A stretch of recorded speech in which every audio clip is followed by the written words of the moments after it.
Abstraction का मतलब होता है नॉट कंक्रीट, नॉट सॉलिड। इसका मतलब जिसको एक्सप्लोर करने की नीड हो जाए, that should be called abstraction. जो फुल्ली एक्सप्लोर ना हुआ हो, जिसको एक्सप्लोर करने की नीड हो जाए, उसे बोलेंगे एब्स्ट्रैक्शन। अब डेटा एब्स्ट्रैक्शन से मतलब क्या होता है, देखिए तीन टर्म ऊप्स में भी काम आते हैं। एक होता है इनकैप्सुलेशन, एब्स्ट्रैक्ट, और एक आता है इनहेरिटेंस। ये तीन बेसिक, ये कोर टर्म है, उसमें सॉल्व होते हैं। एब्स्ट्रैक्शन का मतलब ऐसे होता है क्या, कि डिटेल्स को कर लेना, सर्टेन डिटेल्स को हाइड कर लेना, ठीक। और अगर वर्ड है इनकैप्सुलेशन, मतलब था लपेट लेना, रैप कर लेना।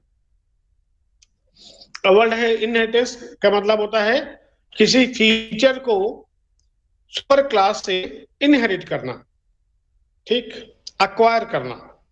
लेकिन यहां केवल वर्ड है डेटा एब्स्ट्रैक्शन। देखिए, view of data, data abstraction, दोनों वर्ड सिमिलर हैं, एक जैसा बिहेव करते हैं, बस नाम अलग अलग है।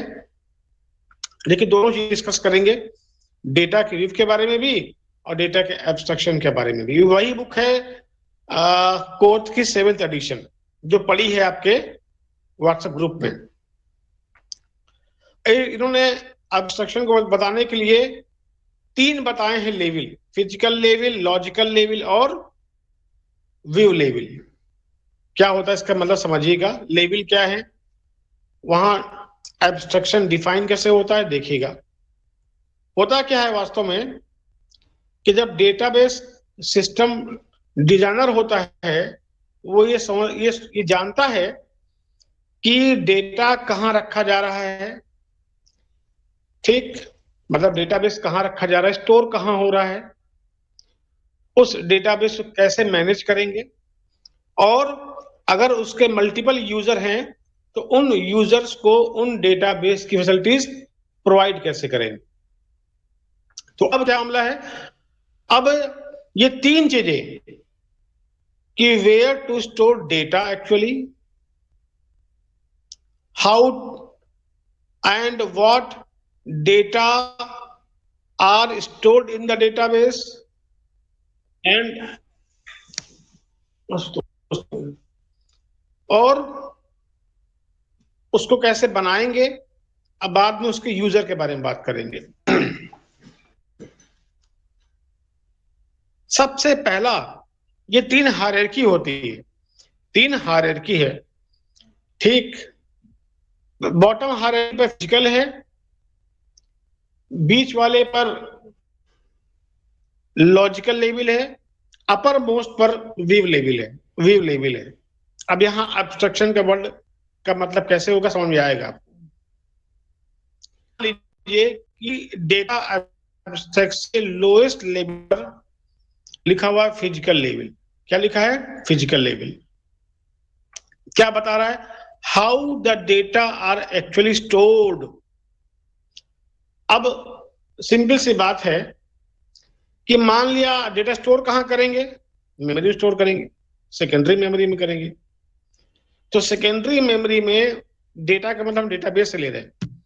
सेकेंडरी मेमोरी में जब आप आकर जगह बनाते हो कि आपके उस मेमोरी के अंदर डेटाबेस कहाँ स्टोर होगा, कितनी मेमोरी खाएगा। जैसे हार्ड डिस्क में स्टोर करेंगे, हार्ड डिस्क में कई सेक्टर होते हैं, ट्रैक होते हैं, वगैरह वगैरह। अगर उसका देखेंगे स्ट्रक्चर तो बड़ा कॉम्प्लेक्स हो, तो आपको इतनी जगह निकालनी पड़ेगी मेमोरी के अंदर जहां आप डेटाबेस को स्टोर कर पाओ। C drive, D drive, E drive वगैरह वगैरह की बात हो रही है। तो इसका मतलब क्या है, कि आप अपने डेटाबेस को मेमोरी में कहां पर स्टोर करते हो, कहां पर स्टोर करते हो, ठीक है। अब देखिए, अब यहां शुरू हो गया एब्स्ट्रैक्शन। जब हमने डेटाबेस को स्टोर कर दिया मेमोरी के अंदर, तो स्टोर करने के बाद अगर मैं यूजर हूं, अगर मैं यूजर हूं या मैं डेटाबेस डेवलपर हूं, तो मुझे ये नहीं पता होगा या मुझसे कंसर्न नहीं होगा कि डेटाबेस स्टोर कहां पर है। मतलब जहां पर स्टोर है उसने उस डिटेल को हाइड कर लिया अपर लेवल से। अगर आप यूजर है, मैं यूजर, मुझे क्या करना है जानना कि कहां स्टोर है। हमसे क्या मतलब है, डेटाबेस है, हमने उसको ऑन कर लिया, डेटाबेस क्रिएट किया, जो यूज करना यूज किया, बाहर आ गए। तो हमें ये जानकारी से मतलब ही नहीं है कि वास्तव में फिजिकली डेटाबेस स्टोर कहां पे है मेमोरी के अंदर। फिजिकल लेवल क्या बोलता है कि how the data are physically stored in the memory. तो उसने उस डिटेल को हाइड कर लिया कि मैं क्यों बताऊं कि मैं स्टोर कहां पे हूं और कैसा, इंस्ट्रक्शन के माध्यम से तमाम चीजें होती हैं जो मशीन लेवल पे होती है, वो सब चीजें। तो जब डेटा आपने स्टोर कर मेमोरी के अंदर, डेटाबेस आ गया, तो अब काम शुरू होता आपका।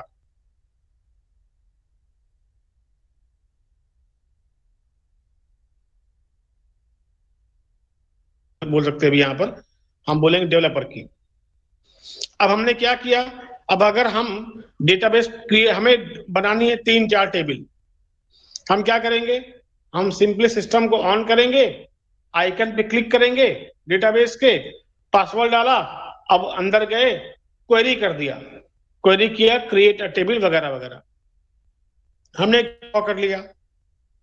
तो इसका मतलब कहना क्या है, फिजिकल लेवल के बाद अब आता है लॉजिकल लेवल। लॉजिकल लेवल में क्या होता है, ये बताता है कि क्या डेटा स्टोर करना है, क्या डेटा और कैसे हम डेटाबेस को यूज करेंगे। क्या का मतलब क्या है, आप पहले बनाएंगे टेबल, टेबल में कितने रोज होंगे, कितने कॉलम्स होंगे। अगर रोज और कॉलम्स की बात करेंगे तो कौन कौन से कॉन्स्टेंट अप्लाई करेंगे।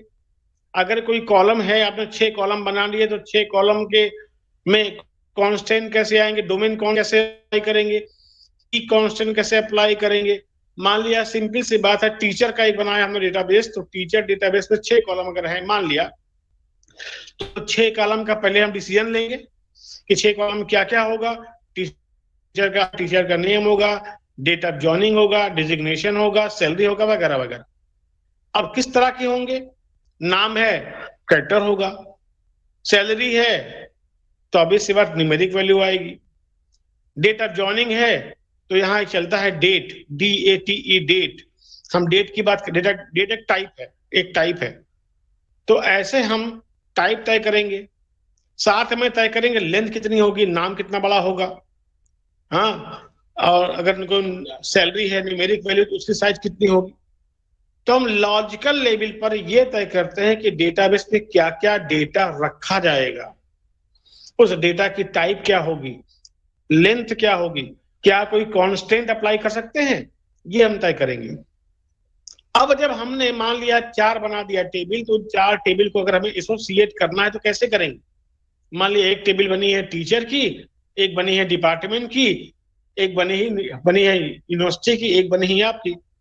इन सब में आपस में हम कोरिलेट कैसे करेंगे, how we associate all the tables with among, ये हम तय करेंगे कहां पर, लॉजिकल लेवल पर। याद रखिएगा, फिजिकल लेवल में केवल डेटाबेस को फिजिकली स्टोर करते हैं मेमोरी के अंदर, लॉजिकल लेवल में डेटाबेस क्रिएट करते हैं, उस डेटाबेस के अंदर डेटा क्या क्या होगा और उस डेटा पर क्या क्या कांस्टेंट अप्लाई होंगे, और अगर एक से ज्यादा बना डेटाबेस तो उन डेटाबेस के बीच में एसोसिएशन कैसे स्टेब्लिश करेंगे, ये देखा जाएगा। अब देखिए दोनों का संबंध है, कोई संबंध नहीं, पक्का अब्स्ट्रक्शन है। मतलब लॉजिकल लेवल ने छिपा लिया डिटेल कहां, फिजिकल लेवल। फिजिकल लेवल पर नहीं पता बंदे को कि डेटाबेस में क्या क्या वैल्यू पड़ी, डेटाबेस कौन सा बना, वो लोग क्या देखता है, कहां रखा गया। अब डेटाबेस लॉजिकल में क्या है, लॉजिकल लेवल पे ये नहीं पता कि कहां रखा है डेटाबेस, हमें बस दिखाई पड़ा, हमने डेटाबेस को बना लिया। दोनों लेवल में कोई इंटरेक्शन है नहीं है, कोई इंटरेक्शन नहीं है, डायरेक्टली दोनों ने अपनी डिटेल हाइड कर रखी है। अगर किसी लेवल पर कुछ फॉल्ट आती है तो वो फॉल्ट की जानकारी किसी और लेवल को नहीं होगी, मतलब उसका इंपैक्ट नहीं पड़ेगा। कैसे, मान लिया हमने कोई टेबल 4 बनी थी टेबल, हमें लगा कि यूनिवर्सिटी वाले टेबल का कोई यूज या नहीं, हमने उसको डिलीट कर दिया। तो क्या उसको डिलीट करने से फिजिकल लेवल पे कोई असर पड़ेगा? कतई नहीं पड़ेगा। उससे क्या पड़ेगी कि आप 10 बनाओ टेबल, 8 डेल कर दो, 8 और ऐड कर लो, उससे क्या पड़ेगी? या मान लिया हमने लोकेशन बदल दिया, लोकेशन मान लिया कहीं और रखा था, कोई नीड हुई, नेक्स्ट टाइम उसको हमने अपडेट कर दिया, कहीं और चली गई, हमारे एब्सेंस में हमारे एलआई ने डेटाबेस डिलीट कर दिया और कहीं और रख दिया, मान लिया जाए। हम नेक्स्ट डे आते हैं, हमको आइकन दिखाई पड़ा, हमने क्लिक किया, खुल गया। अब हमें पता नहीं है कि कल कहाँ रखा था और आज कहाँ रखा है। हमने आइकन देखा, आइकन पे क्लिक कर दिया, पहुंच गया अंदर, काम करना शुरू कर दिया। तो इन दोनों लेवल में कहीं पर भी अगर आप चेंज होता है, अपडेट होता है, तो फर्क किसी को नहीं पड़ेगा। और थर्ड क्या है? थर्ड लेवल देखिए, लिखा है व्यू लेवल। आवाज आ रही ना भैया हमारी? को रिस्पॉन्स करो। यस सर, आवाज आ रही है। ठीक है, ठीक है, ठीक है। थर्ड लेवल है व्यू लेवल। ये क्या है? अब है, मान लिया हमने बना दिया डेटाबेस, दो चीजें बन गई, दो लेवल पे काम हो गया। फिजिकल लेवल पे काम खत्म कर दिया, लॉजिकल लेवल, या इसका एक और नाम है, सिनोनिम है वास्तव में, उसे बोलते हैं कॉन्सेप्चुअल लेवल। नाम है कॉन्सेप्ट तय करना। तो लॉजिकल लेवल बोलिए चाहे बोलिए आप कंसेप्चुअल लेवल, इनका काम खत्म। थर्ड लेवल है, वो है view level, VIEW, view level. क्या होता है? अब लॉजिकल लेवल को ये नहीं पता कि व्यू लेवल में क्या हो रहा है, मतलब किसी भी लेवल को अपने अपर या लोअर लेवल में क्या घटनाएं घट रही है उसकी जानकारी नहीं होगी। तभी तो हम बोलेंगे कि हम डिटेल्स को हाइड कर ले रहे हैं। अब हमने दो लेवल ने अपना काम कर दिया, बाहर चले गए। अब थर्ड लेवल में आते हैं, व्यू लेवल में। अब हमें ये पता है कि अगर हमने 4-5 बनाई है टेबल, तो इस टेबल को रखेंगे तो है नहीं केवल परमानेंट, इसका यूज तो करेंगे। अब ये मन में आएगा इसका यूजर कौन होगा। एक बंदा यूज करेगा इन टेबल्स को, डेटाबेस को, या एक से ज्यादा यूज करेंगे। और अगर वो यूज करेंगे, उनकी रिक्वायरमेंट क्या क्या होगी। मान लिया हम ही हैं, ठीक है, एक टीचर है और ये डेटाबेस बनाया है ऑफिस में। हम गए ऑफिस वाले के पास, हमने कहा यार एक काम करो कि फला फला स्टूडेंट्स का डिटेल में दे दो। मान लिया रिकॉर्ड है 42 स्टूडेंट्स का, हमने 5 बच्चों के नाम बताया कि ये 5 बच्चे का रिकॉर्ड हमें देखना है कि इन्होंने सेशनल दिया है कि नहीं।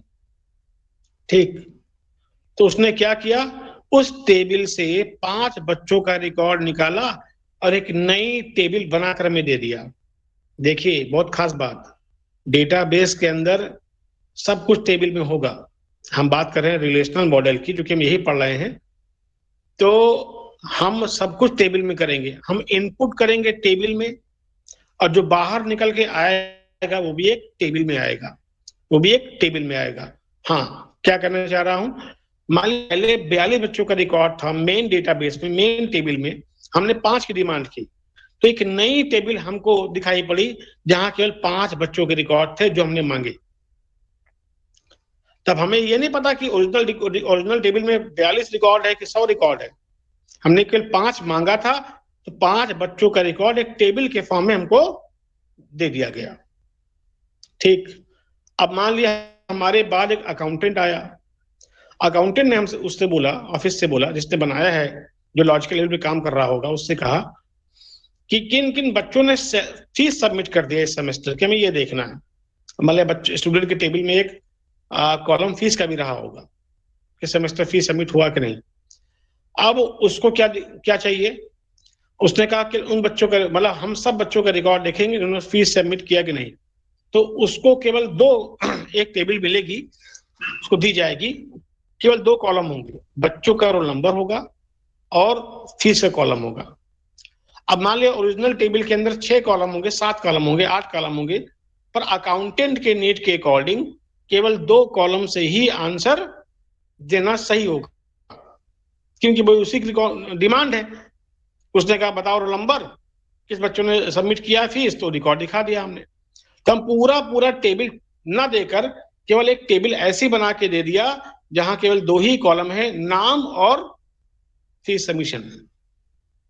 ठीक, एचओडी ने बोला, अब मान लिया थर्ड यूजर है एचओडी, आके उन्होंने कहा कि मुझे ये देखना है किन किन बच्चों ने क्लासेस अटेंड की मोर देन 75%। तो अब केवल फिर दो कॉलम आप बाहर आ जाएंगे, एक उनका रोल नंबर आ जाएगा और एक आ जाएगा अटेंडेंस। तो ये दिखाई पड़ जाएगा कि टोटल रिकॉर्ड में से इतने बच्चे ऐसे हैं जिनके अटेंडेंस 75। तब देखिए ये क्या है, ये व्यू लेबल है।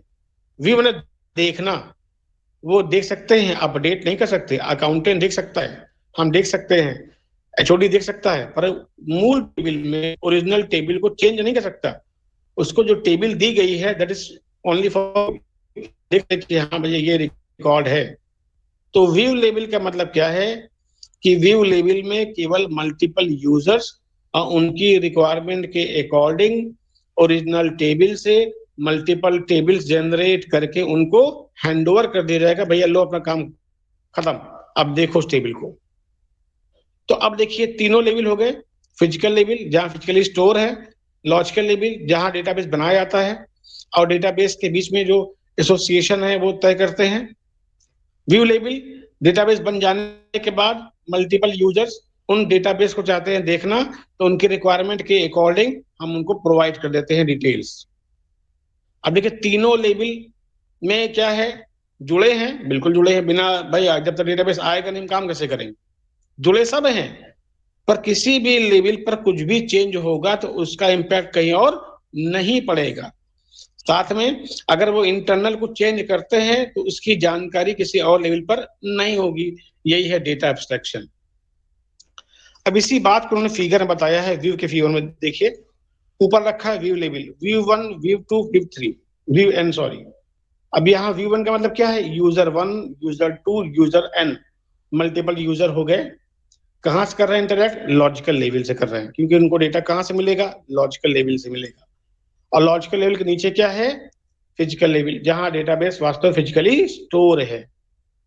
तो ये तीन लेवल हैं और तीनों के अलग अलग वर्क स्पेस है। अब इसमें इतनी बातें क्लियर हो गई, हाँ है ना? रिस्पॉन्स करो। ठीक है, ठीक है, ठीक है सर। और कोई अंदर रिस्पॉन्स नहीं कर रहा भैया? सागर नहीं हो क्या? यस सर, हैं सर। हाँ ठीक है, ठीक है आशुतोष, ठीक है, वेरी गुड, ठीक है। इसके बाद देखिए, इसके बाद अगर आप देखिए तो एक टर्म आता है, दिखाई पड़ रहा है, इंस्टेंसेस एंड स्कीमा, SCHEMAS, ठीक है, दिखाई पड़ रहा है? Hello hello, yes sir. Yes sir. ठीक ठीक ठीक है, ठीक है, ठीक। अब देखिए पहले वर्ड है स्कीमा, फिर वर्ड है इंस्टेंसेस। स्कीमा क्या होता है? स्कीमा का बोलते हैं स्ट्रक्चर, इसका मतलब होता है स्ट्रक्चर। अब पहले एग्जाम्पल दे लूं आसानी से, तब इसको समझाऊंगा कि तीनों level, physical level, logical level, view level, इन तीनों जगह स्कीमा बनते हैं। कैसे बनते हैं बताऊंगा। पहले एक सिंपल से एग्जाम्पल दे दूं क्या होता है स्कीमा। जब हमने बनाया टेबल, टेबल में एंट्री नहीं किया, देखिए टेबल क्रिएट हो गई। क्या क्रिएट, क्या क्या हुआ टेबल के अंदर, टेबल का नाम दे दिया हमने, मान लिया अकाउंट टेबल है, अकाउंट नाम दे दिया उसको हमने। अकाउंट टेबल के अंदर 5 कॉलम बना दिया हमने, अकाउंट डिटेल जो भी भरते हैं आप, कस्टमर का नाम, एड्रेस वगैरह जो भी चलता होगा बैंक में। तो जब हमने टेबल क्रिएट कर लिया, इसका मतलब कि एक बनी टेबल अकाउंट, उसके अंदर कॉलम या एट्रीब्यूट, एक ही वर्ड बोलेंगे, चाहे कॉलम कहिए चाहे एट्रीब्यूट बोलिए। जब हम रिलेशन बोलेंगे, नाम लेंगे रिलेशन, तो हम वर्ड बोलेंगे एट्रीब्यूट। जब हम बोलेंगे टेबल तो हम बोलेंगे कॉलम। है एक ही चीज, अलग अलग कॉन्टेक्स्ट में उसको अलग अलग प्रोनाउंस करते हैं। तो आपके टेबल बन गई और 6 कॉलम तय कर लिया आपने। क्या तय किया, कॉलम का नाम, हाँ, उसका टाइप, न्यूमेरिक वैल्यू आएगी कि अल्फाबेटिक आएगी कि अल्फा न्यूमेरिक आएगी, ये तय कर लिया हमने। प्लस साइज तय कर लिया हमने कि नेम की साइज कितनी होगी, है ना, मान लिया सैलरी है तो कितनी साइज होगी, ये सब तय कर लिया हमने। तो एक बन गया टेबल, मतलब हमने एक स्ट्रक्चर तैयार कर दिया अकाउंट का, इसे बोलेंगे स्कीमा। जब हम देखेंगे, अगर आप आपने बना एसक्यूएल का यूज किया है, और एसक्यूएल के यूज के माध्यम से हमने अकाउंट बनाई, टेबल हमें देखना है तो DESC अकाउंट नाम है टेबल का। एक क्वेरी करेंगे DESC अकाउंट सेमीकोलन इंटर कर देंगे तो हमें एक स्क्रीन पर एक टेबल दिखाई पड़ेगी अकाउंट वाली। उसमें एंट्री नहीं है, कोई वैल्यूज नहीं पड़ी है, केवल टेबल बनी बनाई है जहां कॉलम वगैरह दिखाई पड़ेंगे। आप स्कीमा है। इंस्टेंस क्या होता है? जब हम उस टेबल में किसी रिकॉर्ड को इंसर्ट कर देंगे, मान लिया अकाउंट टेबल में एक कस्टमर 1 का रिकॉर्ड इंसर्ट कर दिया हमने, तो ये इंस्टेंस हो गया। फिर कस्टमर 2 का रिकॉर्ड इंसर्ट करिए, ये भी इंस्टेंस हो गया। तो इंस्टेंस का मतलब है रिकॉर्ड, स्कीमा का मतलब है स्ट्रक्चर। इंस्टेंस बदलता है भाई। आज हमने देखा अकाउंट कस्टमर 1 की डिटेल थी, कुछ देर बाद देखा कस्टमर 2 की डिटेल ऐड हो गई, कुछ देर बाद कस्टमर 3 की डिटेल ऐड हो गई।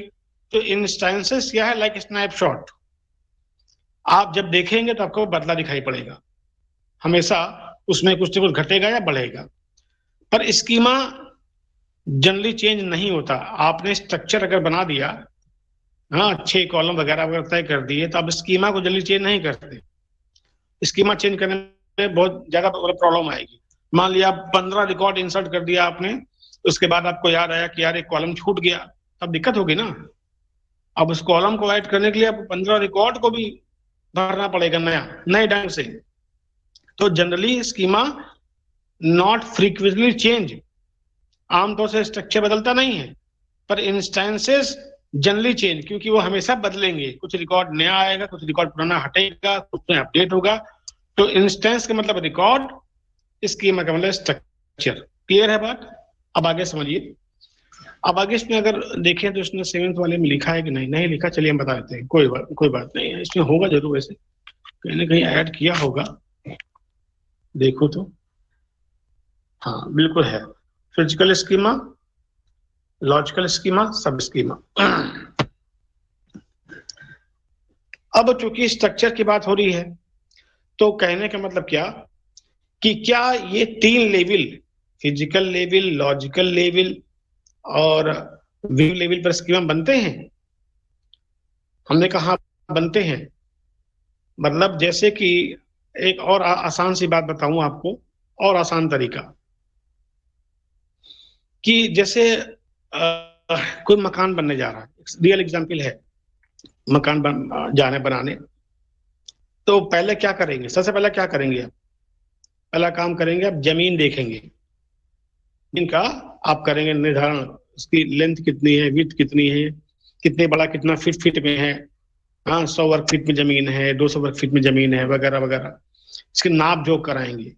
अभी मकान बनना शुरू नहीं हुआ है, मकान बनना शुरू नहीं हुआ है, पर क्या है कि आप सबसे पहला काम क्या करेंगे? आप निगम में जाकर, जो भी नगर निगम होगा वहां जाके आप लेखपाल से मिलेंगे। लेखपाल आएगा, आर्किटेक्ट आएगा, वो पहले मकान का नक्शा तैयार करेगा, नाप जोख करेगा, है ना। तो एक पेपर पे ही आपको, जैसे आप जाइए कभी, आप कहिए कि हमारा मकान नंबर है, हमें वो चाहिए, व्हाट यू कॉल, खसरा बोलते हैं उसको हिंदी में, खसरा को तो नहीं बोलते, आप मांगेंगे। तो उसमें आपको निगम क्या देगा? एक कागज देगा आपको, उसमें कितने कितने उस मकान में रहने वाले बंदे हैं उनका डिटेल रहेगा, और जमीन कहाँ पर है वास्तव में, उसकी लंबाई चौड़ाई कितनी है, उसकी मतलब व्हाट यू कॉल पूरा स्ट्रक्चर रहेगा मकान के बारे में, कि कितने वर्ग फीट में मकान बना हुआ है। तो इसका मतलब क्या है कि अगर मैं फिजिकल स्कीमा की बात कर रहा हूँ कि फिजिकल लेवल पर फिजिकल स्कीमा बनता है, कैसे बनता होगा? जब जो बंदा अब ये तय करेगा कि मेमोरी के अंदर हमें ये डेटाबेस को स्टोर करना है, तो एक तय करेगा, एक लेआउट बनाएगा, बाउंड्री बनाएगा पहले वो, कि मेमोरी में इतनी जगह है, ठीक है, हमको इस एरिया के अंदर जाकर डेटाबेस को स्टोर करना है, कितनी लेंथ लगेगी, हाँ कितना जीबी खाएगा, वगैरह वगैरह। तो फिजिकल लेवल पर जब ये सब तय करते हैं आप कि कैसे उसको स्टोर किया जाए, तो एक स्ट्रक्चर तैयार करते हैं, that should be called physical schema. अब जब और रियल लाइफ में आइए, जब लेखपाल काम खत्म हो गया, उसने आपको कागज दे दिया कि ये कागज है, ये आपकी जमीन है, इसकी नाप जोख है, वगैरह वगैरह दे दिया आपको। अब क्या करेंगे? आप जब जमीन तय हो गई तो आप जाएंगे किसके पास? आप जाएंगे कॉन्ट्रैक्टर के पास में। आप कॉन्ट्रैक्टर से बात करेंगे कि यार ये जमीन हमारी है, हमें मकान बनवाना है। तो कॉन्ट्रैक्टर आएगा जमीन पर, उसके बाद किसको बुलाएगा? बुलाएगा आर्किटेक्ट को। अब आर्किटेक्ट तय करेगा कि कितने रूम्स नीचे बनेंगे ग्राउंड फ्लोर पे, कितने बनेंगे, अगर आप चाहते हैं बनाना 3 फ्लोर मकान तो ग्राउंड फ्लोर पे, फर्स्ट फ्लोर पे, थर्ड फ्लोर पर, वो तय करेगा आर्किटेक्ट आके कि ये रूम ऐसे बनेगा, यहाँ से आप सीढ़ी निकालेंगे, ऐसे ऐसे करेंगे, यहाँ डाइनिंग रूम होगा, यहाँ ये ऐसा ऐसा वगैरह। तो एक अब जमीन को नाप जो करवाने के बाद, उसका नक्शा ले लेने के बाद, अब आप एक नया नक्शा बनवा रहे हैं किससे? ठेकेदार से। ठेकेदार ने किससे कहा होगा? एक हिंदी में टर्म आता है नक्शा नवीस बोलते हैं उसको, इंग्लिश में बोलते हैं आर्किटेक्ट। तो उसको कॉल करेगा, तो आर्किटेक्ट सामने बैठ के बना के दिखा देगा आपको कि आप यहाँ ये रखिए, यहाँ ये रखिए, यहाँ ऐसे सीढ़ी लेके जाइए वगैरह वगैरह, उसका काम है ये। तो लॉजिकल लेवल पर जब वास्तु की पूजा क्या बात, किसने बोला भैया ये? वेरी गुड यार एकदम सही बात। और ये पूजा तो मकान बनने के बाद ही होती है चलिए बहरहाल ये नहीं तय सर, कर, वो लेखपाल से जब आ जाता है नक्शा तब फिर करते हैं ना नींव रखने से पहले। चलिए हम तो चूंकि एग्जाम्पल दे रहे हैं स्कीमा के बारे में, तो डिपेंड करता है। अब हम तो अभी तक ओके। बनवाए नहीं, पेरेंटल सब चला रहा है, तो हम लोग अभी ऐसा सौभाग्य तो नहीं मिला, मिलना चाहिए। चलिए बहरहाल उसके बाद आगे नहीं सर, आप तक तिवारी हैं तो डेफिनेटली आपको पता होगा। हमारे घर में पृष्ठ हैं, हमारे बड़े भाई पृष्ठ हैं, हमारे बाबा वगैरह पृष्ठ थे, तो अब तो शिक्षा में चले आए ना, एजुकेशन में चले आए, तो थोड़ा सा जानकारी नहीं है इसके बारे में, बहुत ज्यादा मतलब वो नहीं, फैमिलियर नहीं है। चलिए बहरहाल ठीक है, अब आगे बढ़ते हैं। जब आर्किटेक्ट आ गया, मान लिया आर्किटेक्ट ने सब बना के दे दिया आपको, तब ये आर्किटेक्ट क्या करता है? ये लॉजिकल लेवल पे काम करता है। वहां जैसे हम लॉजिकल में क्या करते थे, डेटाबेस में टेबल बनाएंगे, कितने कॉलम रखे जाएंगे, कितने रिकॉर्ड रखे जाएंगे, ये सब कुछ कहाँ होता था? लॉजिकल लेवल होता था। तो ऐसे ही रियल लाइफ में भी जो आर्किटेक्ट बना के देगा, वो समझ लीजिए एक तरह का लॉजिकल लेवल पर किया गया कार्य ही होगा। तो जो बनाएगा नक्शा, that should be logical schema, मतलब हर लेवल पर स्ट्रक्चर तैयार होंगे और उनके अलग अलग नाम होंगे। फिजिकल लेवल पर हमने कुछ काम किया, लेआउट बाउंड्री तैयार किया, उसे बोलेंगे फिजिकल स्कीमा। लॉजिकल लेवल पर हम एक स्ट्रक्चर बनाएंगे, टेबल कैसे बनेगी वगैरह वगैरह, उसे बोलेंगे लॉजिकल स्कीमा। अब ऐसे ही व्यू लेवल पर, व्यू लेवल का मतलब क्या होता है समझिए, अभी बताएंगे रियल लाइफ में कैसे होता है। व्यू लेवल में क्या होता है? सब स्कीमा बनता है, सब स्कीमा।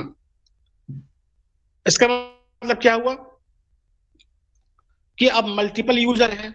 हम जानते हैं व्यू लेवल में क्या होता है कि एक व्यू नहीं होता, मतलब एक यूजर नहीं होता, मल्टीपल यूजर होते हैं, एक से ज्यादा यूजर होंगे। हर यूजर की अलग अलग डिमांड होगी। किसी को मान लिया कि टेबल में 7 कॉलम है, तो 7 कॉलम से रिकॉर्ड चाहिए। कोई पूरा रिकॉर्ड मांग लेगा, कोई 5 रिकॉर्ड मांगेगा, 10 रिकॉर्ड मांगेगा। तो मान लिया कोई ऐसा बंदा है, उसे केवल सब रिकॉर्ड चाहिए, केवल 2 कॉलम से चाहिए, तो उसको अलग डेटा देना। तो अलग अलग रिक्वायरमेंट के अकॉर्डिंग अलग अलग डेटा टेबुलर फॉर्म में प्रोवाइड करवाना, ये काम होता है व्यू लेवल। अब व्यू लेवल पर भी बनेगा स्कीमा। क्या बनेगा?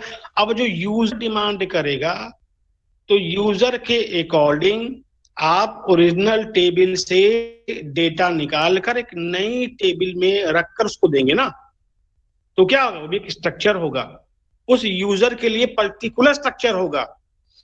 हम ओरिजिनल टेबल से निकालकर डेटा एक टेबल में रख के उसको दे रहे हैं, तो इसका मतलब क्या है? उस यूजर के लिए एक अलग हमने स्ट्रक्चर बनाया, उसकी डिमांड को पूरी करने के लिए उसको दे दिया हमने तो अलग अलग यूजर हैं, तो अलग अलग उनका जो है व्हाट यू कॉल बनेगा, स्कीमा बनेगा। इसे बोलेंगे सब स्कीमा, SUBSCHEMA।